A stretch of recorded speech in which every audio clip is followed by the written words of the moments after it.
नमस्कार, स्वागत आपका हरियाणा न्यूज 24 पर। मैं हूं प्रिंस लांबा। हरियाणा प्रदेश के अंदर भाजपा ने तीसरी बार सरकार तो बना ली, लेकिन कांग्रेस की तर्ज पर घमासान और विवाद जो है खत्म होने का नाम नहीं ले रहे। इन दिनों बीजेपी के अंदर राज्यसभा को लेकर जबरदस्त मारामारी देखने को मिल रही है, घमासान मचा हुआ है।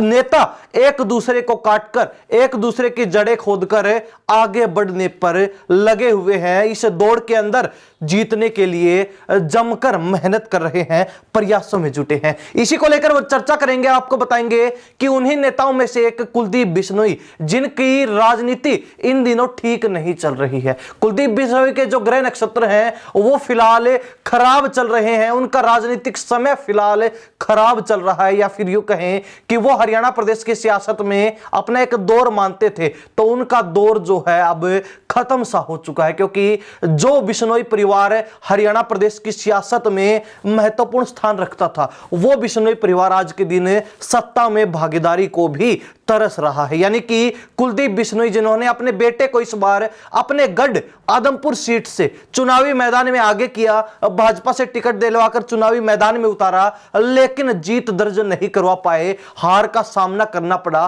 और कई दशकों के बाद बिश्नोई परिवार आदमपुर सीट के ऊपर हार गया। यानी कि इस बार इस विधानसभा चुनाव के अंदर बिश्नोई परिवार का जो गढ़ था वो आदमपुर सीट पर ढह गया, टूट गया। ऐसे में बात करेंगे कुलदीप बिश्नोई की, जिनके पास राज्यसभा एक आखिरी चांस है। यानी कि कुलदीप बिश्नोई भाजपा में जब से एंट्री ली है तभी से प्रयासों में जुटे हैं कि उनको वो खास महत्व मिले, वो खास स्थान मिले, वो जो है महत्वपूर्ण दर्जा दिया जाए। लेकिन आज तक कुलदीप बिश्नोई को मिला सिर्फ इग्नोर करना, मिली सिर्फ नजरअंदाजी। और समय समय पर जब भी कुलदीप बिश्नोई को लगा कि अब उनको जो है प्रमोट किया जाएगा, अब उनका कद जो है और भी बढ़ा दिया जाएगा, लेकिन अंततः उनके निराशा ही हाथ लगी। अंततः उनको किनारे लगाने का काम ही भाजपा के द्वारा किया गया। अब कुलदीप बिश्नोई का आखिरी प्रयास में जुटे हैं, क्योंकि राज्यसभा की सीट हरियाणा प्रदेश में खाली है।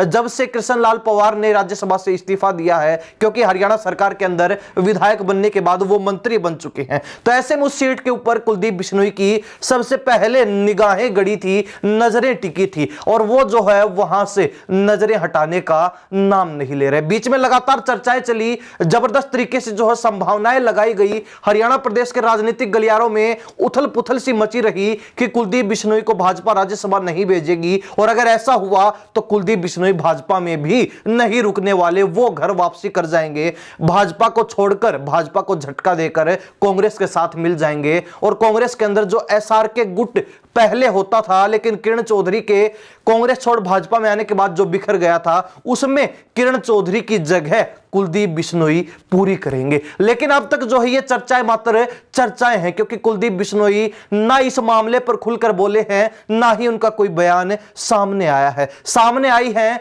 तो कुछ तस्वीरें, जिनमें वो केंद्रीय गृह मंत्री अमित शाह के साथ बैठे नजर आ रहे हैं। हाल ही में कुलदीप बिश्नोई की मुलाकात अमित शाह से होती है, और माना जा रहा है कि कुलदीप बिश्नोई की अमित शाह से मुलाकात का मतलब अमित शाह ने कुलदीप बिश्नोई को मना लिया है। यानी कि वो लगातार नाराज थे, भाजपा के कार्यक्रमों से दूरी बना रखी थी, बीजेपी से धीरे धीरे किनारा करते हुए दिखाई पड़ रहे थे। लेकिन अब शाह की एंट्री के बाद कुलदीप बिश्नोई को मना लिया गया है, और कई जानकारों का तो यह भी कहना है कि अमित शाह से मुलाकात का सीधा सीधा तात्पर्य है कि कुलदीप बिश्नोई की राज्यसभा सीट लगभग कंफर्म है, पक्की हो चुकी है। यानी कि कुलदीप बिश्नोई तभी मानेंगे जब उनको राज्यसभा सांसद बनाया जाएगा, या फिर उनके परिवार से किसी सदस्य को राज्यसभा भेजने का काम किया जाएगा। अब तक जो है कुलदीप बिश्नोई का नाम चर्चा में रहा है, परंतु कुलदीप बिश्नोई की नाराजगी उस समय भी अधिक बढ़ गई जब प्रदेश अध्यक्ष मोहनलाल बड़ौली का एक बयान हिसार से सामने आया, जहां उन्होंने कहा कि जिन नेताओं का नाम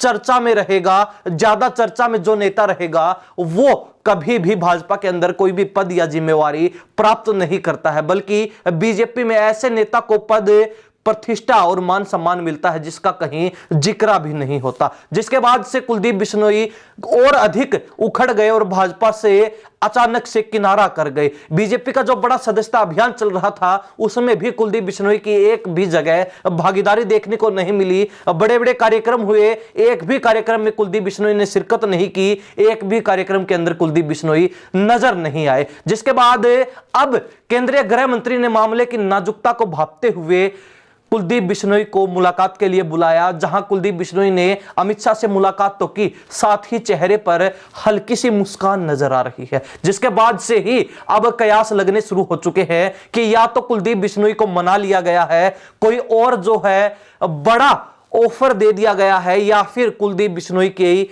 राज्यसभा को लेकर हां कर दी गई है। लगभग मुहर लगाने का काम कुलदीप बिश्नोई पर कर दिया गया है। लेकिन क्या होगा क्या नहीं होगा ये 3 दिसंबर से 10 दिसंबर के बीच पता चल जाएगा, और 20 दिसंबर को जो है परिणाम भी राज्यसभा को लेकर सामने आ जाएगा। हरियाणा प्रदेश की जनता इस बारे में क्या सोचती है? जो कुलदीप बिश्नोई अब अपनी सियासत को बचाने के लिए आखिरी प्रयासों में जुटे हैं, कड़ी भागदौड़ कर रहे हैं, मशक्कत कर रहे हैं, क्या वो अपनी सियासत को बचाने में, अपने राजनीतिक दौर में वापसी करने में कामयाब रहेंगे? क्या अपने गढ़ को एक बार फिर मजबूत कर पाएंगे? जो जड़ें इस बार कांग्रेस ने आदमपुर सीट पर बिश्नोई परिवार की खोद दी हैं, जो सियासत के ऊपर कांग्रेस ने आदमपुर में बिश्नोई परिवार पर ग्रहण लगा दिया है, क्या उस ग्रहण को उतारने में और अपनी सियासत को एक बार फिर नया रूप देकर, नया जोश देकर आगे बढ़ाने में बिश्नोई परिवार, कुलदीप बिश्नोई कामयाब रहेंगे? क्या भाजपा उनको राज्यसभा भेजने वाली है या फिर नहीं? हरियाणा प्रदेश की जनता इस बारे में क्या राय रखती है? कमेंट के माध्यम से जरूर लिख दीजिए। इन्हीं सब बातों के साथ प्रिंस लांबा, हरियाणा न्यूज 24। नमस्कार, जय हिंद।